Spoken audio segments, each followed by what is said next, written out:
Hey guys, I've got an update on the 58 Metro. I've got the chassis swap done. I've got the 4-link suspension done, rear shocks in. Those fenders are just mocked up. I'm working on that now. The air tank's in, the fuel tank's in, all the solenoids are in, wired up. I'm using the original shifter for the automatic. The doghouse has been raised 3 inches to clear all the stuff in there, and I've just modified that a little bit.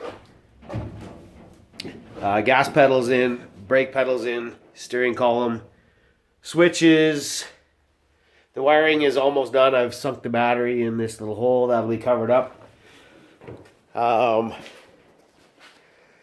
It's still not pretty, and I don't think it ever will be, but this is how it's looking now.